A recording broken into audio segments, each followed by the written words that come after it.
Hello, welcome to Show Studio's video review series. I'm Show Studio fashion editor Georgina Evans and joined by Show Studio content editor Calum Knight. Hiya. I'm going to be talking to you today from Paris about Dries Van Noten Spring Summer 20.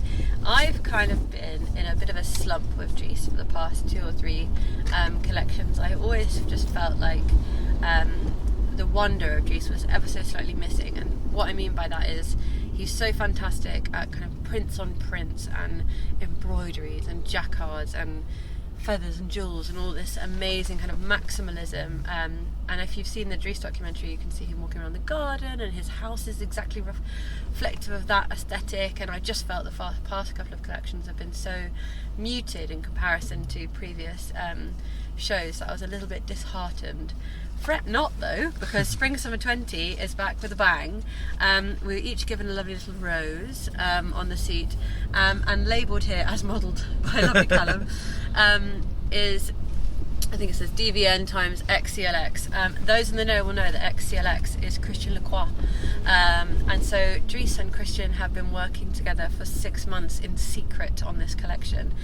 So that's partly why all that fantastic maximalism was back with bang this collection, because how can you not when you're collaborating with arguably the king of maximalism, Christian Lacroix. So as we take our seats, we're grabbing the roses, and the rose is kind of a signifier. It's something that Lacroix used to do at his shows, which is closed for over a decade now, his brand. But it's something he used to do at his shows. He used to throw the roses when Lacroix came out with the bridal look at his shows, so that was a little homage to him, which was very nice. Grand piano in the corner playing beautifully slow melodic tunes, and then these looks start coming out. You can tell they've been touched by the hand of Lacroix, because there is a print mania in some of these looks. There is zebra, there is leopard, there is spots, there is all kinds of garish wonder that you would normally get with a Lacroix show, but then mixed in with the kind of wonderful things I'd been missing from a Dries show previously. So all these baroque prints and the beautiful gilded coats and the wonderful kind of wedge platforms that we haven't seen at Dries in ages. And so just huge platform boots with that brocade over it, this kind of satiny, they almost are like geisha sandals, which is something that Dries did maybe like 2 or 3 seasons ago, a little while ago, which were back in kind of bright magentas. Feathers are really key.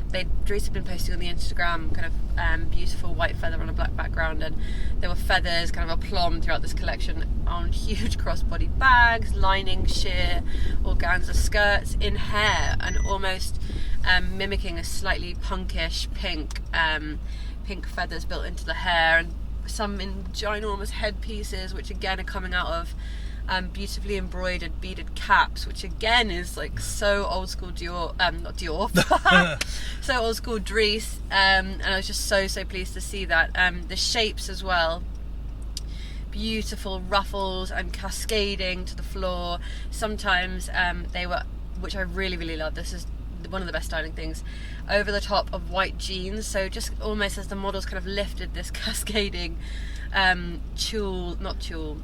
ruffle overload in kind of white and black polka dots, and sometimes they'd have ribbons coming down the side, sometimes feathers, and they were kind of passed to the side so that they could walk, and B, so you could see these white jeans and statement shoes underneath, which again really brings a little bit of wit to the collection, makes it feel a bit more approachable and less of a couture show, which I have a feeling when collaborating with Lacroix can easily segue.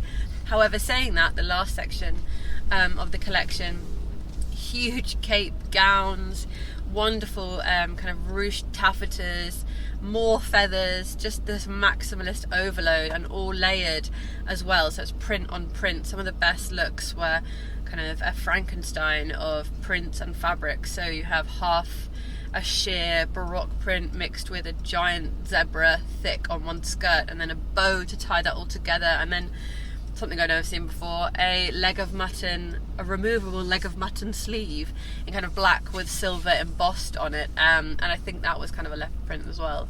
It was just maximalism. I slightly liked some of the models had jewels on their faces, or little pearls or black gems, and they were in the kind of pressure point areas actually, or places where you would have a piercing, and that with the slight featherness in the hair added a little bit of a rock sensibility. And again, when you've got all this zebra and all this leopard and tiger print, it's quite nice to have that kind of slight edge to it, particularly when you've got the beautiful piano and all these wonderful basically gowns in the last section of the collection. I like that it was a little bit of a balance, and you have the jeans, the slight punkish element. The bags are also really great. I am just so pleased that my favourite kind of Dries is back. And I think it was a slight reaction because there's been so much of this maximalism on the catwalk, and I'm just so pleased to see the two people who do it better than anyone collaborating on this kind of just amazing fashion moment. The last bridal look as well, there was a bridal look which is unusual for Dries but not unusual for Lacroix. Was really beautiful, feathers abound, super sheer, and but also what I really liked about the bridal look is I think you could take it apart and still have ready-to-wear elements in there. So very smart, very witty, just very smart. A brilliantly inspirational collection. I think also it's very telling that at the end, during the finale, there's kind of constant waves of applause, and normally everyone's so busy taking pictures or filming and everyone's phones are all up, but actually everyone kind of out of respect put their phones down and did a proper round of applause, which I think is a real signifier on how impressive this show was. And to add to that also, it was such a big show. Yeah. The finale was like 2 minutes long. Yeah. So many looks. It was obviously amazing seeing that kind of Lacroix come back, and also having these two maximalists in this kind of conversation through clothes. Personally, and I know sometimes we're not supposed to always have personal feelings, I wasn't a massive fan on some of the animal prints, and they kind of took me out and took me somewhere else. Also before, because I'm super slow on the uptake, till only halfway through realised it was a Lacroix thing, and then it made a bit more sense. But just some of them felt very at odds with some of the amazing feathers and embroideries that we were seeing, but that was the point. And once I got that, I can kind of get behind it. But just, I guess if someone's scrolling through Show Studio just looking at these images, they might be like, these two very disparate ideas, but then the final 20 looks really brought everything together, I thought, in such a lovely way. And that's why I kind of called it a conversation, because it did feel like that. It did feel like, at the beginning there was very separate looks from each of them, and then they started to work together on these kind of ridiculous in the best way gowns. Yeah. And they were beautiful, and there were some stunning colour combinations. The colour combinations, like jewel tone orange and pinks and blues, and then all that with the kind of tiger print is just insane. And then all the it's great. It's great when people who love embroideries look at war decorations, because there's so much inspiration there. I mean, when anyone looks at it, there's a huge amount of inspiration there, and also a huge amount of weight to the subject. Whereas if you're looking at, I don't know, let's say cars, it's a bit like, well, do a car there. But when you're referencing human life like that, it's obviously quite heavy. And I thought it was done with such respect, and also so much beauty, to have kind of one tasseled epaulette falling down to almost create a sleeve, like the romance of that, and kind of the suggestiveness of having, I don't know, I just thought it was really beautiful.